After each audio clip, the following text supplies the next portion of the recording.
Welcome to another Kyle High Club podcast. It's been a while since I have had a guest on the show, and I'm really excited. I have Mr. Alexander Yankovic on, but also known as L Funk. Welcome. Uh, Oh, fuck, that's right. What's up, Mr. Kyle? Hi, doing quite well. Thank you very much for Mr. coming to my Kyle, show. thank you so much for having me. We've been talking about this for some time now. We actually prior to this had a podcast, but it never released. But that podcast is for me and Mr. Funk Yes, only, so you guys will never hear it. But now we have one that will hit your airwaves because we have some that's really right. interesting news happening in your world. But firstly, tell us who you Correct. are, Mr. Funk. Where does the name come from? Oh, well, before I get there, I just wanted to say shout out to Kyle. It was your birthday this weekend, I believe. Thank you. Yeah. I just wanted to make the viewers aware that you recently did another revolution around the sun. You might want to make them aware. Yes, aware. Right. So where did the L funk? So obviously my name is Alexander. So the L is just short for Alex or Al, and then the funk comes from my love, or should I say, obsession with funk music, Okay. which is a love that was born maybe about 18 years ago. Well, which is about the time I first started playing drums. Okay, So so yeah. tell me about your musical career. Where did it all start? When did you pick up an Uh-huh. instrument and decided, you know what, I'm gonna make music? Right. Yes, that's a good place to start. So it was about, well, I consider the time that I actually got a drum kit as the time that I started, because before that, I had some friends that had drum kits. So whenever I got a chance, I used to doodle on their drum kits and join in on their little jam sessions. But I'd say about 14, 15, when I was about 14, 15, I got my first drum kit officially. And that's when I think I could say I really started playing instrument, which was drums, which was something I've always wanted to do, I think, actually from a young age. I remember even in primary school, I used to bang on the space case with pencils and drive the During teachers, a boring drive lesson. teachers, yeah, drive the teachers mad, and so yeah, I've always been kind of possessed by the groove, Rhythmic. you could say, rhythmic. Okay. Right, and then so yeah, so then after high school, I took a gap year, kind of decide what I want to do. Um, and then I learned about a course in sound engineering at the SABC, actually. At the So SABC. yeah, in Auckland Park. So That did they anyone provide that's courses at knows the Joburg. SABC? Yes, well, not directly, not the SABC themselves, but there was a place called the Academy of Sound Engineering, and they were based inside the SABC building, basically right next to SABC Studios. Okay. So yeah, it wasn't affiliated with the SABC necessarily, but it was inside the main Just building basically there the in same Auckland building, Park. yeah. Yeah, yeah, I'm sure anyone that's driven in Johannesburg and Auckland Park seen that big tall building, yeah, the SABC. Or if you So ever that's why I watched you, decided, or if you ever yeah, watched Yo TV and you wanted to say send everything, Auckland Park, Craig yeah, Hall. yeah, yeah, yeah, yeah. That's right, right. I always mailed Yo TV, uh, all of these a things. I knew that private, address. Private yeah, bag, yeah. yeah, private bag, yeah, private bag. What? That's right, that's right. Okay. So then that's where I started studying sound engineering with a specialization in music production. So I did a diploma. So it was around that time that I thought, okay, well, if I want to get into music production, being music producer, I should learn how to play the piano. It was the most logical instrument to Wow. play. Going from drums Uh, straight to piano, that's quite a leap. yeah, it is quite a leap. So this was 2008. So it was about that same time. when I moved to Johannesburg, stayed in this commune with like a bunch of film students, which was a cool experience. And that's where I started playing piano with the aim specifically to compose music, to write music. Because I felt like as a drummer, I was very limited. I couldn't really write my own music. I was always had to kind of rely on other people to make music. So I decided to learn another instrument. And I was actually thinking between guitar and piano. And then somebody actually advised me to go with piano because they said it's much more useful as a tool for arranging, especially writing for Also, other I instruments. think Which is very true. all of the notes are open right in front of you. You can actually see Hmm. how chord shapes are developed on a piano versus it's actually a little bit more Yes, confusing on a that's right. guitar. It's way more confusing. Yeah, so everything is Yeah, laid up right in yeah, front of you on a piano. So I get that. exactly. Exactly. You play C to C, you have the C major scale, there you go. Yeah, so piano is definitely, I think, a much better tool for understanding music theory and how music theory works, definitely. So is that so your piano classes that you received, was that very theory intensive as well? Mainly, yes. There was like we had a practical component, but we had to just learn easy songs like Mary Had a Little Lamb or something like that. Nothing serious. But yeah, we had a cool like little like beginner songbook, and that was quite useful. But it was, yeah, after I finished my studies, I did take formal piano lessons for almost a year. Okay. Uh, it was with a Bulgarian teacher. She teaches actually at TUT. Her name's well, everyone knows her as Rosti Slava. Oh wow, that's a powerful. That's a powerful music teacher name over there. Damn. Yeah, no, she was proper hardcore, like as in like don't make Smack me your whip out my fingers with exactly. No, rulers she's and literally like don't make me whip out my ruler and like smack your fingers kind of oh my vibe. god. She I think she does musical drama at TUT. So maybe some people listening will know who I'm talking about. But yeah, she's super nice lady until yeah, but when she starts teaching, she She's becomes very serious. she. But You I mean, don't she want. came from those serious like Russian type conservatories where they literally like, you know, hit you with a whip kind of vibe. You will play. Yeah, You will play yeah, beautiful. right. So I think that was a good start and foundation, and then kind of after that, um, I went my own route. I haven't really taken any formal lessons since then, but I've learned a lot of stuff from YouTube, YouTube tutorials, that kind of thing, Cool. and also just through writing music. Yeah, Isn't it but I never really amazing learned with piano regards so that to I could play sorry, other people's songs. Yeah. Sorry. sorry, sorry. I wanted to say, isn't it Uh-huh. actually really amazing YouTube and everything you can learn on it versus how boring it Mm-hmm. was to learn a new instrument with all of those books and notes and everything. I think with It technology really, today, it's a lot yeah, easier to learn a new instrument. it really is. I mean, and not just a new instrument to learn anything, Yeah, especially music production, recording, all of that.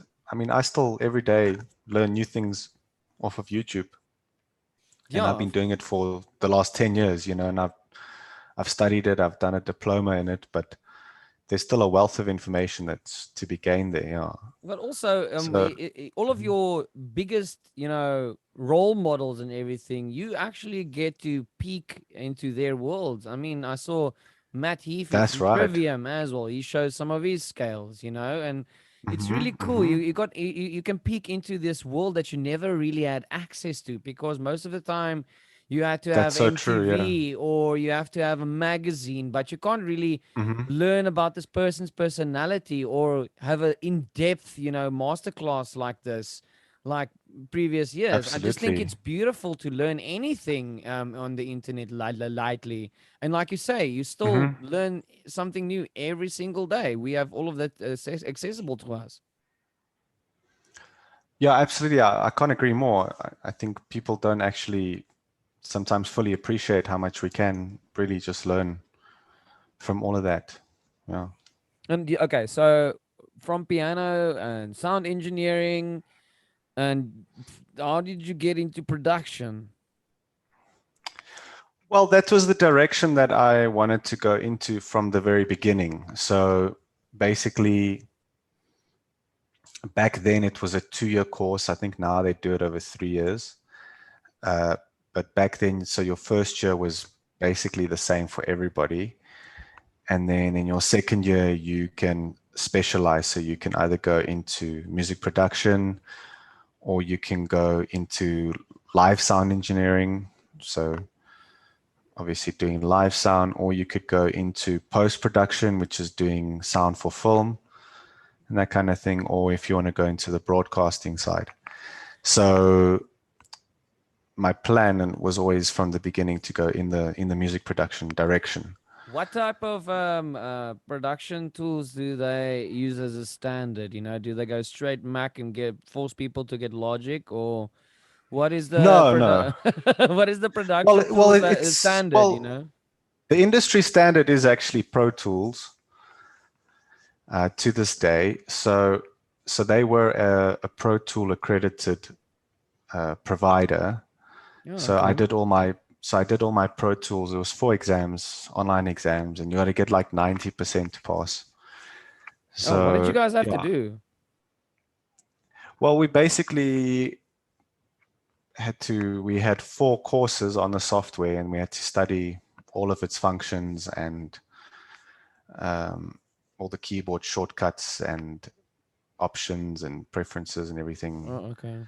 Uh, but it was also like applied, especially in second year, they give you actual like sessions from like the pros to like demonstrate certain things. So that's pretty cool. So Okay. yeah, I mean, so Pro Tools is both Mac and PC. So, but Okay.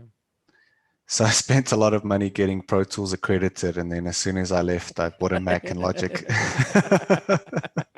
and I've never looked back. Actually, yeah. But okay. And you know this as well. I recently went over Yeah. to the dark side and got myself a MacBook, and Yes. Yeah, that was a bit of a disaster. no, Well, but the it's Switch, I mean. yeah, Yeah. it's crazy because it's I understand what all of these are made for. There's different operating systems. I understand if you're a Hmm. gamer, you're gonna want to do Windows, and I understand if you're a Yeah. creative, you want to go Mac. I'm not saying Right. guys go buy a Mac if you're creative. I mean, there's a lot of you should see some of these people's studios where they're with Windows and everything like that. But I just find it really Hmm. ironic that you went to school for all of this, for this universal production tool, and you went straight Mac like straight afterwards. Yeah. Yeah. Look, there were some good reasons, but yeah, I mean, I've got no regrets. I still to this day stand by Logic.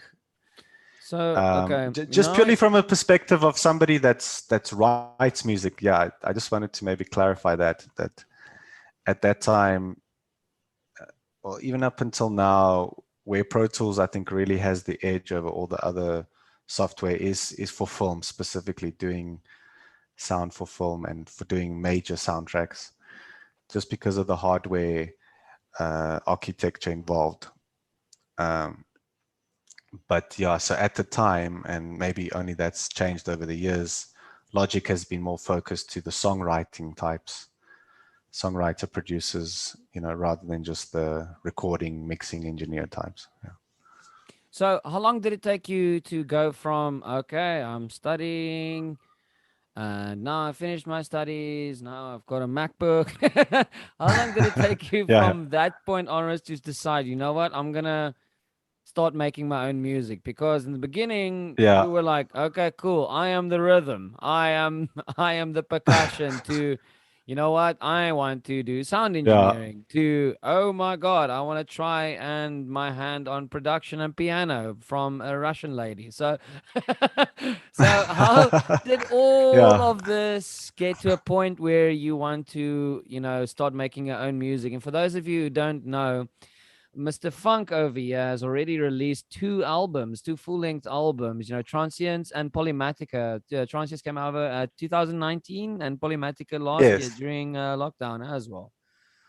No, in just 2020, I believe. Yeah, 2020. Yeah. Sorry, last. Yeah. I don't know Last why. year was, I don't yeah, know. last year was 2020. I also feel like we lost a year somewhere with all I'm this like, COVID going. I still feel like it.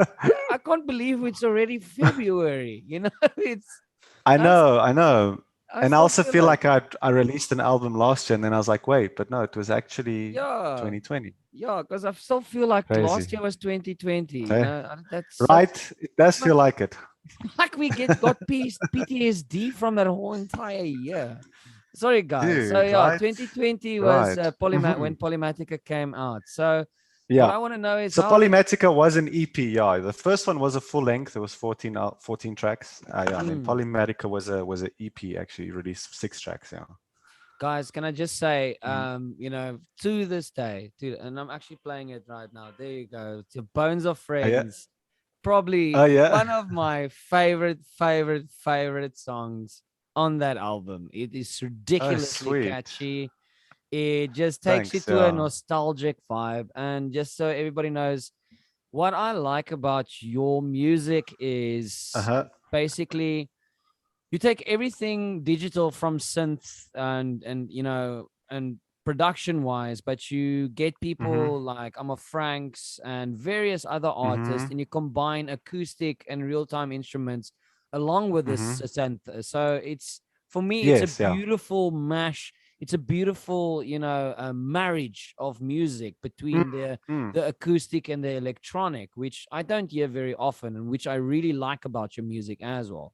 So sorry, I'm getting sidetracked. I just really wanted to ask, how Yeah. did you get to a point from your mixing pot of a musical background to actually get to transients?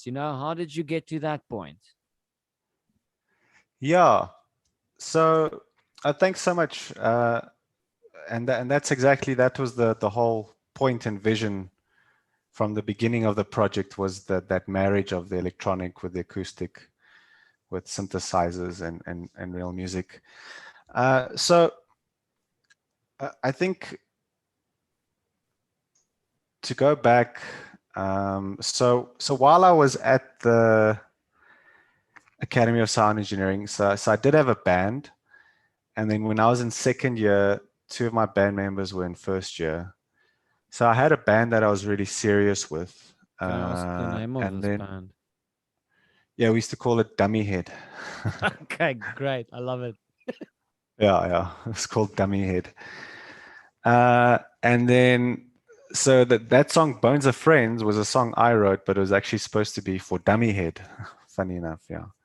That's why Oh actually, if you wow. see, Oh wow. that's why Okay. actually, if you see on, I don't know how to credit it. So if you see, it actually says Bones of Friends featuring Dummy Head. I don't know if you ever saw that, but yeah. So Dummy Head was my previous band. Oh, let me look now. Um, yeah. So basically, maybe to go on a little bit on that sidetrack with you. So Bones of Friends was actually done at the SAPC with Peter Pilson, Full which is like my, circle. yeah, which is my kind of hero and idol. I mean, he's won like I think 8 SARMAs, and he's probably, I mean, I rate him as the best in the country. So yeah, for that one we got in real string players. We got Jean Louise, and then Alex Parker from ISO helped me with the string arrangements on that song. And we actually recorded real Steinway piano at the SABC on a Neve desk, much like the one in Sound City, the Foo Fighters, pretty much same kind of desk. So yeah, that's quite an epic. That was only actually released years later. But to kind of get back to the story, so after graduate, I think 2010, yeah, we were still kind of going ahead with Dummy Head. But then eventually, due to internal differences with band members, the band kind of split apart dramatically. Like So, bands usually do. like bands usually do, right? Yeah, exactly. Um, so, I mean, at that point, we had been going on more than 2 years basically writing. We had a whole album written, actually. We were getting ready to record Wait, the so let me album. get this straight. So Bones of Friends was recorded way back then. Yeah, Damn, okay. in 2010, actually. Yeah. Damn. All right. All right. Okay, cool. That's really cool. Okay. So sorry. I just when you mentioned it No, no, now it's the cool. first No, time it's, when you yeah, first yeah. kind of told me it's like okay, cool, but now that I'm thinking about it, oh, that's actually quite intensely cool because you held on to that Right? little piece of music all of these years until Exactly. until Yeah, you released your full you're solo. getting Okay. it. Yeah, okay, cool. Now Yeah, now you're getting now it. So yeah, okay, okay, yeah. I'm with now. I'm with. Okay. It took me a while, but I'm here. I'm here. Awesome. No, no, it's okay. It's quite a convoluted story. But yeah, I mean, thanks for putting it together. Like for the people at home that maybe didn't quite realize, okay, where's all this going? You know, Yeah, because how I'm is it all also just connected? because the Yeah, way you're yeah. talking about it, it's kind of like how Pac-Man Like goes. I'm going on. He runs through his aisles. So I'm Yeah, trying to so it follow. feels like I'm going on a tangent. Yeah, yeah. Uh, but anyway, so in a way, you could say that Saint Masseria was born out of that, or you could say, well, it was born in the period after that. After having basically devoted like 2 years of your life working on an album, you had a whole album written, went into studio, already recorded the first, what was supposed to have been the first single, spent quite a bit of money, and it all kind of, I guess maybe it's better it came apart when it did. Um, Like like the old adverb, some yeah, everything happens for a reason, So perhaps it did for happen sure. for the best. Yeah, no, for sure. Absolutely. Um, so basically, after that, I kind of made the decision that I wanted to have a project that was just completely my own, that I don't really have to rely on anybody else. Sort of like I basically decided, okay, I'm going to become a one-man band, you know, And after okay, the whole so experience. Yeah, stopping yeah. there, Hmm. you already have percussion background, that is Yes. Uh-huh. production, and you have your piano classical training that comes from. So technically, you can be Yes. a one-man band. Okay, so now all There of the you go. puzzle Yeah, yeah, yeah, yeah. pieces is falling together. Nice. Detective Carl is on it. But yeah, no, 100%, bro. So that's where it all kind of was born out of. Yeah, and as you said, I eventually had the tools, I guess, the skill set to do my own thing. So basically, I think 20. So after the whole thing, this was 2010, the year after I graduated.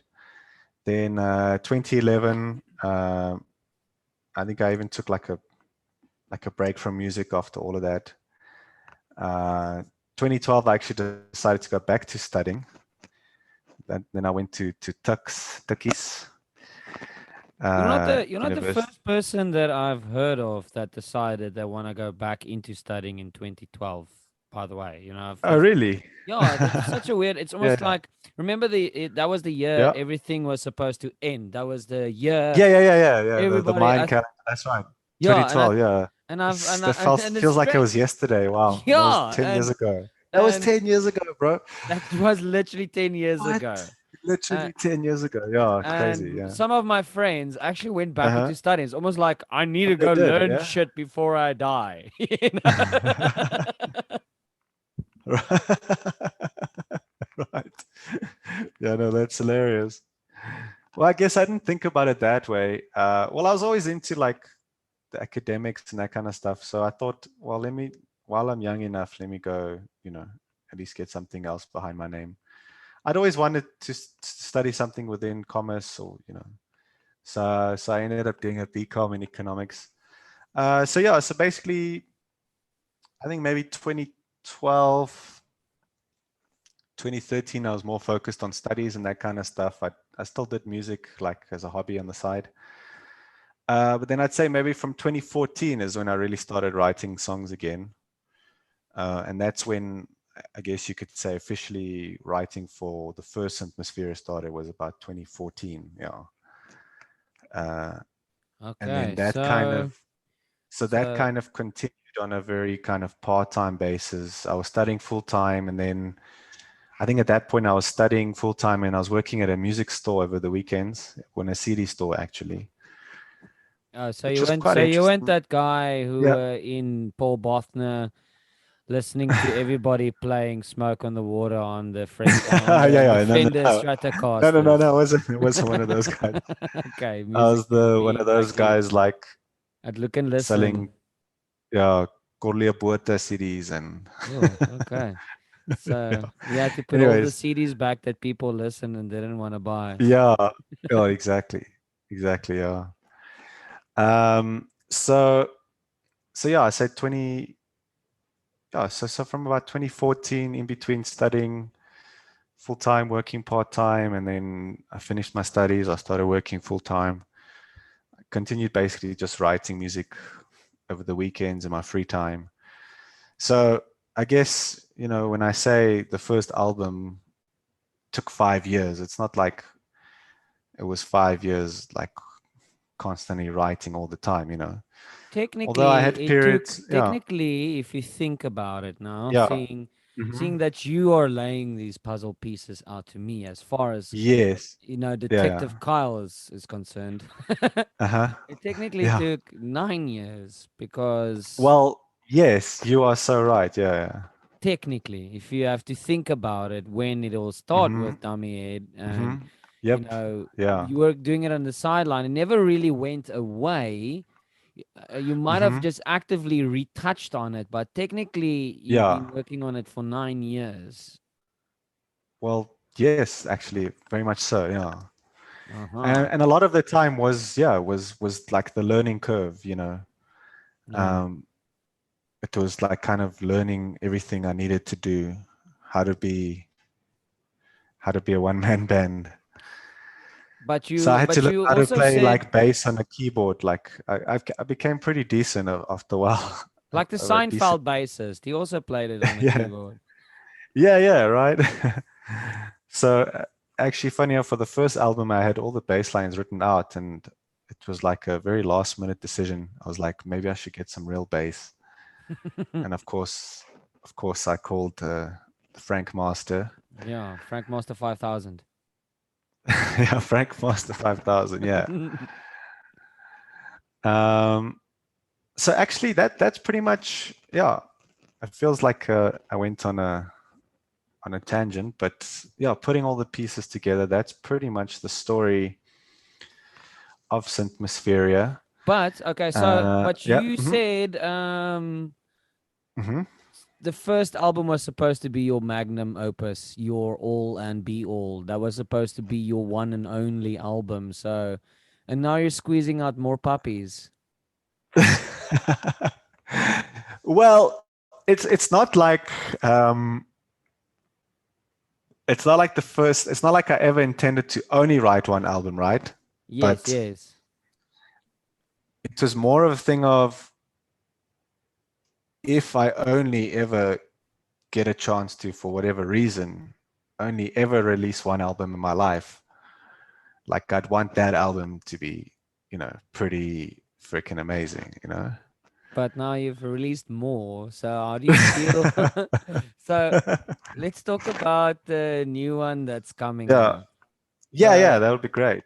Mm. how did your progression happen now since 2019? Now you're bringing out bangers every single year. 2021, nothing from Mr. Funk, and now there's a Yeah, brand spanking new album coming out. So tell me more about this that's album. right. How did it progress? What can we Uh-huh. expect from it? Is it a new sound? Talk to me. Yes. So I think with this one, I really wanted to take my time with it, which is funny because, as you said, the first one kind of took 9 years. But so I wouldn't say that I've come with a radically new sound. I definitely haven't reinvented the wheel. I'd like to maybe at some point, but really what I've just done is just refine the sound that I've developed so far, just even more, you know. So there are some songs on this new EP that I feel are like the most like synthmospheria thing I've actually ever done. The most And synthmospheria thing you've ever done. yeah, Okay, great. If there were ever a time where you were thinking, "Oh wow, Al Funk is really being really synthmosphere right now," you were wrong yeah, because he's being really synthmosphere right now. right. Woo! Ooh. Okay, I'm in. I'm in. I'm on board. Strap me For in. sure. I'm ready for the ride. Right, right. So okay, so I think actually if we look at kind of what was the main change from the first to the second album, maybe you'll notice on the second, on Polymatica, I tried to bring in more guitar and I tried to bring in more that post-rock feel that was always kind of there, kind of implied. But I think I just went way more post-rock, especially on Polymatica. There were the two songs, I think it's actually the first two of the EP, where Dave plays some guitar on, like very ambient, like post-rock kind of guitar. And Dave has gone really ambient with his little kitty project. Yes, yeah. I've seen him. He's He's always got. loved that. Yeah, I've always seen like it that he would go kind of in a more ambient direction. Yeah. I like it because he also, it's almost like he feeds off of his own energy with it, because he starts off with one Uh-huh. instrument. And if I don't Hmm. know if anyone else has seen David Davidovici's solo stuff when he puts on his Instagram and things like that, where Yeah, yeah. he starts off with Shout out. with one instrument, and then he moves on. And you also played a couple of times with him in Duopolis, and also in Little Kitty, Yeah, where he yeah. also got percussion. Where he starts off Hmm. with one instrument, he gets inspired by it, and then he moves on by another one, and then it's all just one giant, exploration of sound. And For sure. I For can sure. actually hear that in now that you mention it. I didn't Uh-huh. actually know he did, but now that you say that, I can hear Yeah. his style in those songs. Oh, right, right. For sure. For sure. And so my point, yeah, so the point I was getting to was, so for this third album, I've I've gone sort of even more into that post-rock feel, like especially with Origins, that the first song I released. You know what I'm talking about? What song is this? Origins, the one I released in December last year. Yes, sir. Okay, so Yes. you've got two singles that you released Yeah, yeah. So there recently. are already two. That's correct. Yeah, yeah. There are already two singles. Yeah, One of sorry, I them, just wanted to make one of sure them which was a one of the two. vocal. Yes, Yeah. yeah, for sure. So the one without vocals. Yeah, yeah. Okay, And okay. that was Yeah. like it's almost a 6 minute long song. Like, and that's the thing with post rock. Most of the songs Is are that the about one you five, told six. when you say sent it to me, like when you asked me if you wanted with or without vocals, and I said we really must have one without the vocals. Is that the same one? No, no, no, no. This one never had vocals. Yeah. Okay, okay, You're thinking okay. of the second single that was released, which is Angelica. Yes, I think so. Yeah, Yeah. yeah, right. So there was actually on Origin there was a guitar part that David also recorded. It was one of the first songs I wrote for the album about over a year ago. Um, and then in the meanwhile, I met this other like really amazing guitarist that's also super into like funk and like Corey Wong and Wolfpack and those kind of, Nice. Yeah. you know exactly what I'm Here talking about. comes the funk. Yeah, yeah, yeah. Yeah, So here comes the funk. so his name is Jacques Dutoy. So I met him through a mutual friend of ours, and he was like, "Hey, you guys are into a lot of the similar stuff. Maybe you guys could do like some cool stuff musically." And so definitely, of course, we hit it off musically because we're, into funk music. So I think that's the Well, first point. duh. Yeah, Yeah, yeah, yeah. goes without saying. But yeah, it was really amazing working with him. So he did guitar on Origins and Angelica, the first two songs that were released. Um, and he's got a bit more of like a classic rock type style, but mixed in with like the modern. And he's a super versatile guitarist. He's actually a guitar teacher, and he does a lot of plays for a lot of different bands and stuff. So yeah, so he came in, and then on that second song, Angelica was very much like just straight up funk, like because Franco came with this, he called the Stewie Z, which is the bassist of Jamiroquai. He came with this like super Jamiroquai bass line, Mm. and then Jar came with this like super like Daft Punk kind of funky vibe. So now we've got Yeah, okay. So I see the evolution of Synthosphere has gone back to the yeah. funk roots now. Well, no, that was just for the one song, but actually the evolution, which it's which the current trajectory it's been on, is to go more to the post rock roots, because Dummy Head was actually a post rock band.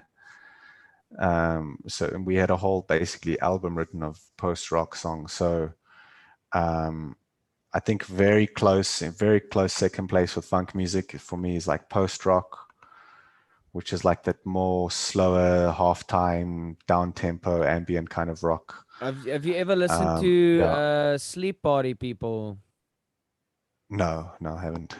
So I see actually a lot what you're talking about. Yeah. Now that you mentioned post rock, Mm-hmm. Sleep Party People is also people with minimalist percussion, also a lot of electronics, piano, and everything like Yeah, that. All yeah. mask individuals, and it's actually how I've imagined if you would actually have to play live. Go. Oh Um, yeah. Oh so wow. actually, Okay. so check. Just you must send me the link, bro. Yeah. Yeah, so if I actually had Yeah. to imagine you play live, because all of your things are produced and you've got all of your session people in, but have you ever Uh-huh. thought about, that I think that's a question I want to ask. Have you ever thought Yeah, about, yeah. performing live with Synthmospheria? I mean, have I thought about it? Yes, like all the time.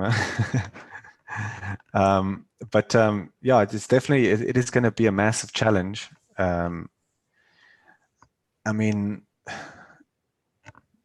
the one option in order to do it like fairly inexpensively was if it was just kind of like me, but then it would be me essentially with a laptop. Um, and I think you'd have to have some pretty cool visuals and lighting to kind of to get away with just that in a way. I don't know. Um, I just yeah, I don't know how it would translate unless I have like a small band with me. Yeah. Um, but At but least then people with that starts to go. Mhm. at least people with like what do you call those things with all the buttons, not a loop Those, station. those those sampling pads. Yes, if you at least have Yeah, yeah, something, yeah. if you, I mean, Yeah, if I had something like that, I mean, essentially I could yeah, I mean I could perform it all one man, which I will. I'm thinking of yeah, slowly doing something like that. Um Actually the biggest thing holding me back is I don't actually have a Mac laptop or a decent enough Mac laptop, so I'm kind of saving up with these new M1 Macs. It's a lot more affordable to get a a Mac laptop. but yes, obviously I'd have to run most of my stuff like through Logic, or at least have some of like backing Or tracks Ableton at and least. stuff in there. Yeah. I mean, that would be one way to go. So no, I've definitely thought about it. I'd like to get like some, to get in some of the musicians that I had on the record, although that's going to be a lot more difficult now because I believe that Franco has relocated to the Eastern Cape. Yeah, Amma Franks has relocated to beautiful little Yeah, so place, and so there's my first there's my first it's big big shoes to fill. It's big obstacle, shoes to fill. I right? mean, not You know, everyone you can, know, dude, right? yeah, can play what he plays. It's amazing. Yeah. So so I think on Origins especially, I kind of like really went on the post rock route, and then the rest of the album was more. Uh, okay, so the second song that we did with the vocals, Angelica, I think that one kind of sticks out in style a bit, I guess. Although it was more of like a funk vibe, was still very driven with synthesizers and that kind of thing. You can't escape the funk. Yeah. And then I think the rest of the album is way more. I think also just for this album especially, I tried to really put the synth in Synthmospheria. So there's some like really cool, like we coined this term slow low. It's like a slow solo is a slow low. A slow low. A I slow low. love it so much. Right. I thought Hey you would dig that. man, hey man, just Yeah. play that solo again. Because normally, if you think Uh, about solos or any guitar solo, yeah. any solo or a drum solo or anything, it's normally like Uh, like it's where yeah. you strut your stuff and you have to show the world Yeah, what you can do on this exactly. instrument. A Yeah, slow low, I love a it slow so low. much. Yeah. Yeah, so I think that was actually a term that Jacques came up with. A So I slow think low. credit to him there. But yeah, that was really funny because I did this little slow solo, and then he's like, "Let me play it there by the slow low," and I was like, "Oh, what slow low? That is so cool!" I think we even named one of the tracks slow low. No way, nice. Yeah. Well, And not this like the and track on the song, but I mean one of the multi tracks. We called it like the slow low track. and But yeah. this album's birthday is on your birthday. Yes, that's correct. Yeah. Did you plan That it was that was specifically like that? I did definitely. No, fate. Yeah. I don't know. I have this kind of like auspicious thing about releasing things on my birthday. Um, the Geopolis EP actually was released on my birthday as well. So you were You active see, with Duopolis, and if I'm not mistaken, I wrote this down here uh-huh. somewhere. Where is it? Boxer Club. Boxer Club. Yes, that's right. Nice. Mm. Hey, you did your homework, huh? I'm a Check this. homework guy. Check this guy. So what's Yeah, your involvement Boxer. with Boxer Club? Good question. Yeah, I like it. Uh, Boxer Club, that's actually it's one of my best mates. I mean, I know him back from primary school, like grade six.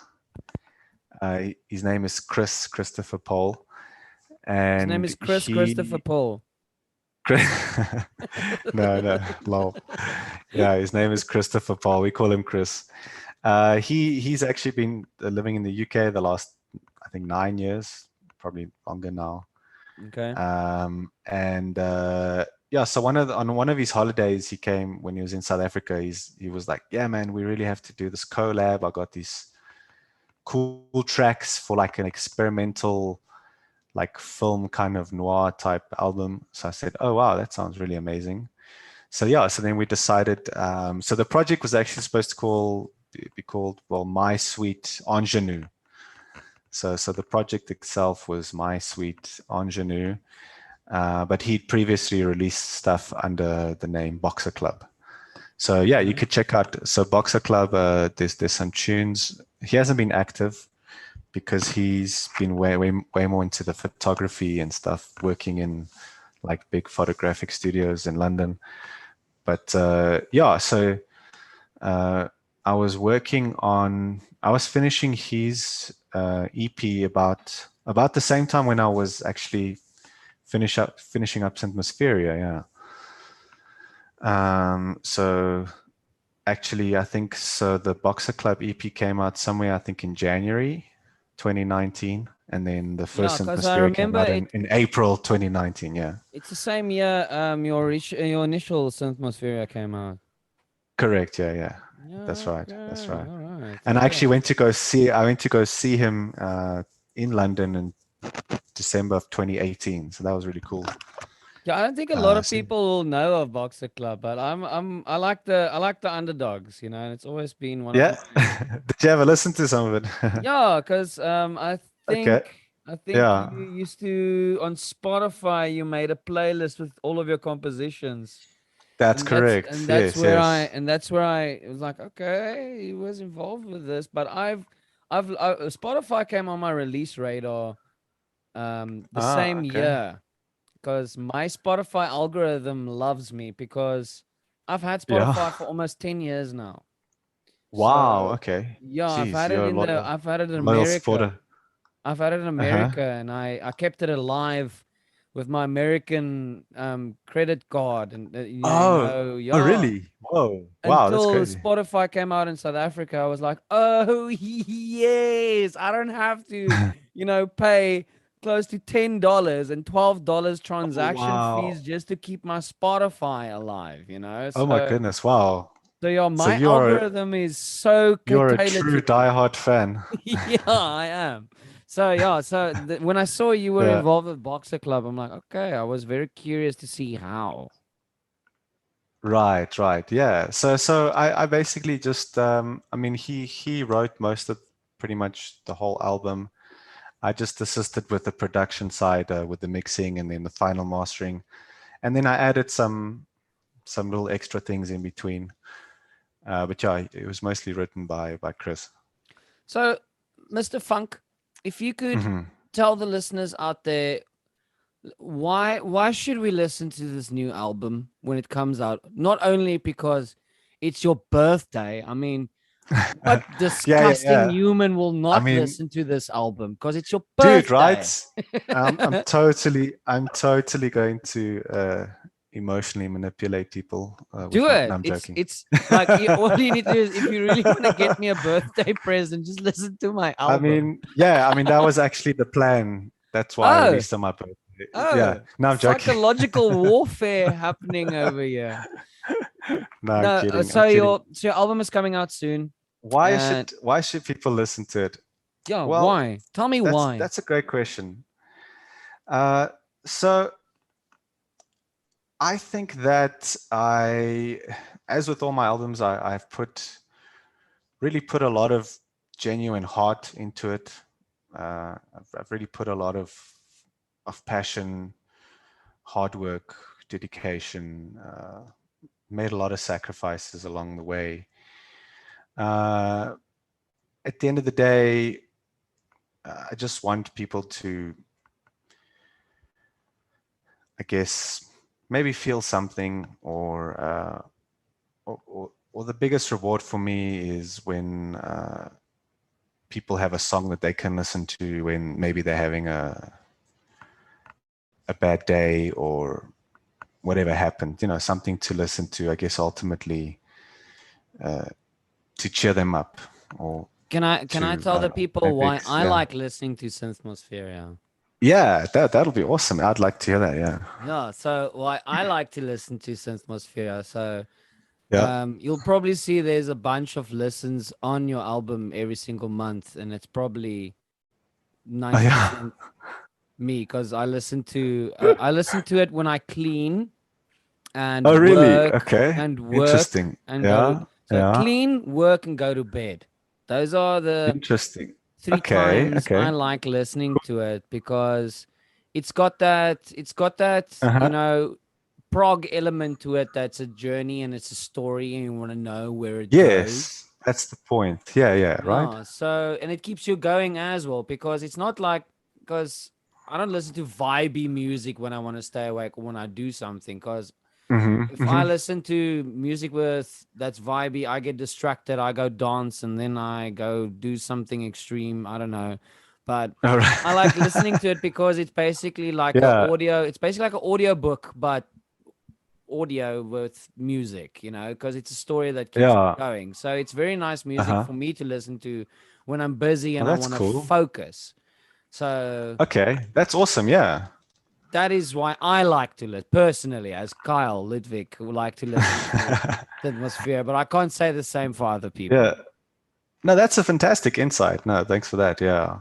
I think a lot of people have told me, yeah, it's great relaxation music. They've said it's great sleep music, which maybe you might first think like, oh wow, is my music that boring? Puts you to sleep. But No. no, no. Obviously, I don't take it that way. Um, the coolest thing I think someone ever told me was there was like some random person like that follows me on Instagram, and they were like, "Hey man, I just wanted to let you know that your music really helps with my anxiety." And I was like, wow, Oh, okay, I'm like, that's really epic. I can see that. Because I know that that's something that a lot of people might be going through or suffering with. So to know that, my music helps with some anxiety. So I guess I could say if you're suffering from anxiety or you're feeling angry or I don't know, then maybe my music would also be good for you. Um, So, Otherwise, yeah, the point is to take you on a sound journey, as you said, because okay, pretty much everyone that listens to my music says that it'll be great in like films or video games. A lot of people have said video games. The other day, a producer friend of mine said, "Hey, your music would go really well in anime." I said, "Oh, oh, anime." okay. So I I wouldn't don't know. say. Yeah, It all yeah. depends what anime. Okay, right, right.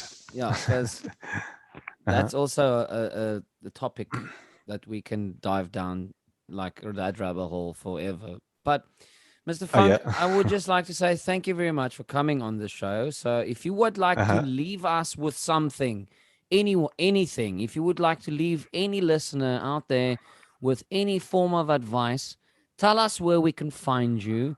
And Uh-huh. yeah, the floor is yours.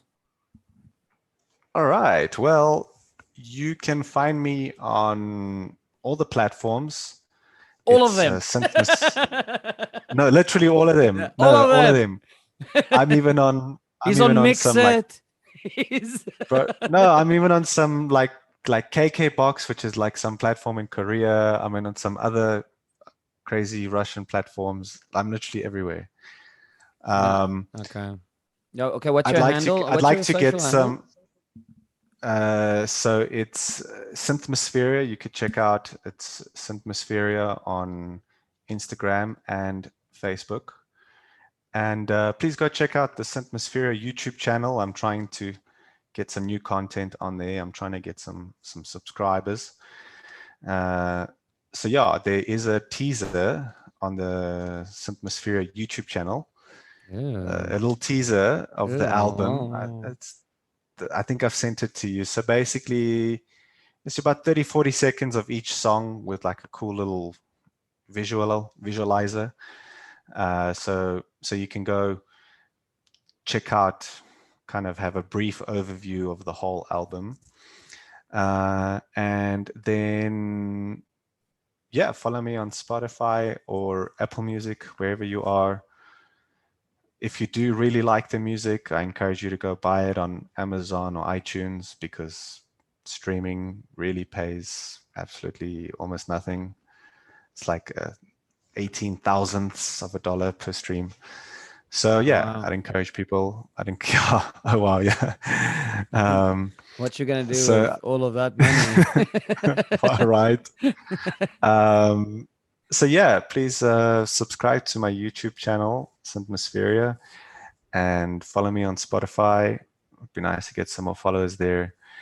And yeah, as in terms of advice, I think the advice that I could give to any songwriters, music producers, the best advice given to me uh, with regards to songwriting is just to try to write every day, or at least not every day, but to always be writing, always write consistent, be consistent with your output. Maybe a lot of artists will go through periods where they're very productive and then they go through whatever these slumps. I think a great way to stay out of this thing of a creative rut, or to get into this writer's block, is just to keep writing. And whenever you get stuck, I go to YouTube. I get amazing inspiration. I watch videos on chord progressions, on technique, on production But techniques, and also this gives me great you can ideas. apply that Yeah. actually in any aspect, even if you're not creative, For instance, Good point. Yes. journaling as well. Yeah. For instance, if Absolutely. Yeah. whatever thing I you agree. do or are passionate about, at least try to actively do it often to not lose touch of it. Hmm. Because so many people lose their passions or their hopes and dreams. Well, not well, that's very dramatic. Sorry, I'm take that back. But that's very dramatic. What I'm saying is It does happen, bro. It does happen. it does happen, but I don't want to bring it. Yeah. I'm saying a lot of people lose track of their passions or even their own Yeah. Yeah. emotional growth Mm. if you don't touch of it on it really often. A lot of people think it's like Yeah. riding a bike, but if you the longer you don't ride a bike, the harder it's to get back onto that. So you can apply what you're saying to any aspect, to any sport or creative aspect journey. Absolutely. I mean, if you look at anybody that made it to a real world-class level of competing, it was about 20 years of work. I mean, they all started from kids, then they started slowly with nationals, those kind of competitions. So I think to anybody that's looking to enter the music industry or do this as a career, like unless you got to first of all be ready for To to not be in make this for money. 5 to 10 years. No, for 5 to 10 years while you really perfecting your craft, building your skill, getting yourself out there. Okay, some people make it before then, but yeah, don't expect anything to happen at least within 5 years, I'd say. This is if you're in this for the long haul. And with that, I would say that if that is your plan, then have a plan that's going to get you to the plan. You know. Have a So basically, plan. my advice is the plan is not the plan. Okay. In the The plan is words, not the plan. You in the need the plan words to get of yourself to Alpha, the plan. The is plan is not the you plan. need to get yourself a plan to get you to the To the plan. plan. Exactly, bro. All right. The plan is not the plan. If there's any advice I can give any musicians is the plan is not the plan. That's not your plan. You need a plan that'll get you to the plan.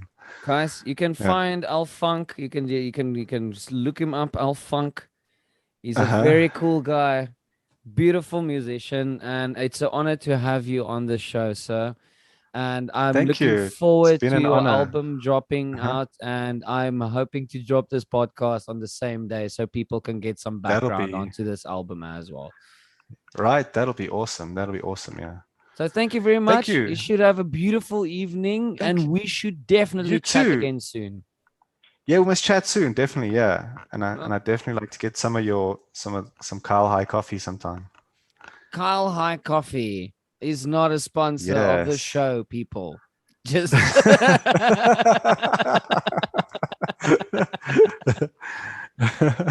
but y'all, thank Uh, you very much, Al okay. Funk, and have a beautiful evening.